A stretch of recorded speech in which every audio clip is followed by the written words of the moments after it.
आज जो मैं आपके साथ रेसिपी शेयर कर रही हूँ वो है रमज़ान स्पेशल चिकन समोसा। तो फिर देर किस बात की, वीडियो शुरू करते हैं। पहले हम समोसे की फिलिंग तैयार करेंगे, जिसके लिए एक पैन लिया है और उसमें 1 चम्मच भरकर ऑयल ऐड किया है और उसके बाद लहसुन अदरक का पेस्ट ऐड करना है। 1 चुटकी जीरा ऐड करेंगे, 1 चम्मच काली मिर्च ऐड करेंगे, हाफ टी स्पून नमक ऐड करेंगे, इसमें प्याज ऐड करेंगे, स्प्रिंग ऑनियन ऐड करेंगे, थोड़ी सी हरी मिर्च ऐड करेंगे।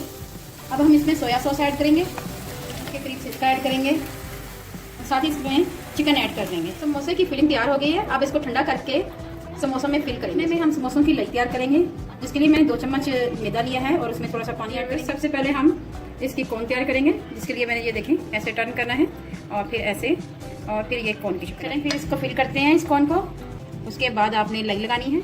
ये देखिए, अब हम इनको फ्राई करते हैं। मैं आपके साथ बहुत सिंपल और ऑथेंटिक रेसिपी शेयर चैनल को आप सब्सक्राइब करें। जी व्यूअर्स, समोसे हमारे तैयार हो चुके हैं। बहुत ही खस्ता और चटपटा समोसे।